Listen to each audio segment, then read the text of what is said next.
بسم اللہ الرحمن الرحیم۔ السلام علیکم ورحمۃ اللہ وبرکاتہ۔ امید کرتی ہوں کہ تمام دیکھنے والے خیر و عافیت سے ہوں گے، اللہ تعالیٰ کی رحمتوں کے سائے میں ہوں گے۔ تو میرا عنوان احادیث نبی صلی اللہ علیہ وآلہ وسلم، موضوع چل رہا تھا مخلوقات کی ابتدا کا بیان، جس کا حوالہ بخاری شریف کی کتاب۔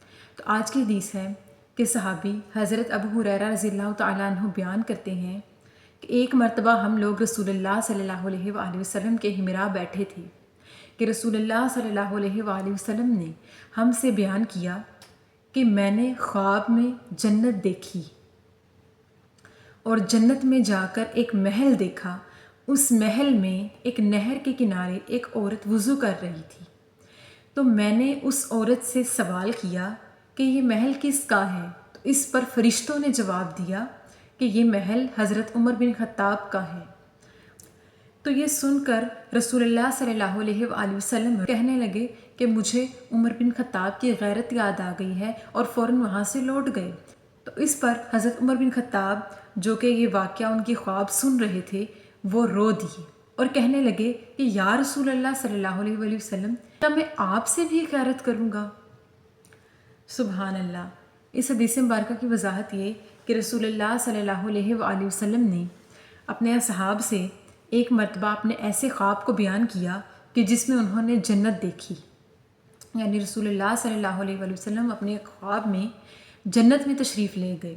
جنت دیکھتے دیکھتے جنت میں ایک محل تک پہنچے جو کہ بہت ہی خوبصورت اور بڑا تھا، اور اس محل کے اندر ایک نہر کے قریب ایک عورت وضو کر رہی تھی۔ تو رسول اللہ صلی اللہ علیہ وآلہ وسلم نے اس محل کی خوبصورتی اور دلکشی کے منظر کو دیکھتے ہوئے حیرانگی سے اس عورت کے قریب ہو کر پوچھا کہ یہ محل کس کا ہے؟ تو اس پر فرشتوں نے آقا علیہ الصلوۃ والسلام کو جواب دیا کہ یا رسول اللہ صلی اللہ علیہ وآلہ وسلم، یہ محل حضرت عمر بن خطاب کا ہے۔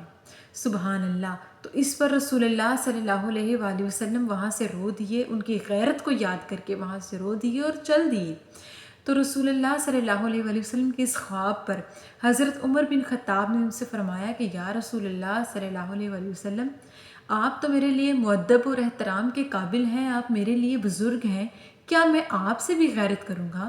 یعنی میری چیز تو آپ کی چیز ہے، تو آپ میری محل کو دیکھ کے، میرے انعام کو دیکھ کے جو اللہ تعالیٰ نے مجھ پر کیا ہے، کیوں چل دیے؟ وہ تو آپ ہی کا ہے۔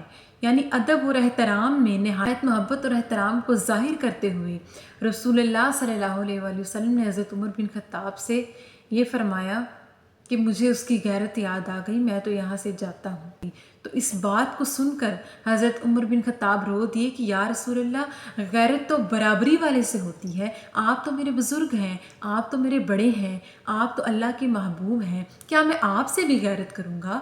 جو کچھ آپ کا ہے دنیا میں، ہمیں تو اس چیز کا احترام کرنا چاہیے، اور بے شک جو چیز ہماری ہے وہ تو آپ ہی کی ہے، بے شک آپ ہی کی تو جنت ہے، اور بے شک آپ کے نواسے جن کو آقا علیہ الصلوۃ والسلام نے اپنے بیٹے اور شہزادے کہہ کر پکارا، امام حسن اور حسین علیہ السلام، کہا کہ وہ تو جنت کے سردار ہیں اور آپ تو جنت کے مالک ہیں، تو کیا آپ مجھ سے غیرت کریں گے کہ جنت کے اندر موجود میرا محل ہے؟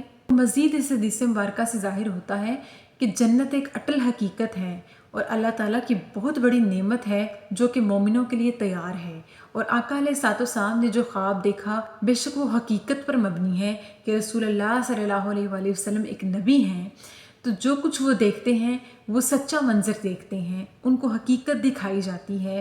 تو جنت انہوں نے دیکھی، اور جنت کے اندر موجود حضرت عمر بن خطاب کے لیے اللہ تعالیٰ کی طرف سے انعام کردہ ایک محل دیکھا جو کہ سچ میں موجود ہے، اور روز محشر مومنین اس محل کا نظارہ کریں گے، اس حقیقت کو دیکھیں گے، اس حقیقت کو جانیں گے کہ سچ میں اللہ تعالیٰ نے حضرت عمر بن خطاب کو محل انعام کیا ہے۔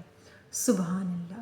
اور اس حدیث کے آخر میں رسول اللہ صلی اللہ علیہ وآلہ وسلم کی تعریف و توصیف میں ایک شعر کہنا چاہوں گی، ان کی محبت میں ایک شعر کہنا چاہوں گی کہ جنت بھی انہی کی ہے، کوثر بھی انہی کی ہے، سچ پوچھو تو اللہ کی رحمت بھی انہی کی ہے، ہیں دونوں جہاں یارو جاگیر محمد کی۔ سبحان اللہ۔ اللہ تعالیٰ سے دعا ہے اللہ پاک ہمیں سچا پکا مومن بنائے اور آخرت میں جنتیوں میں سے کرے، اور رسول اللہ صلی اللہ علیہ وآلہ وسلم کا ساتھ اور شفاعت نصیب کرے۔ آمین ثم آمین۔ شکریہ۔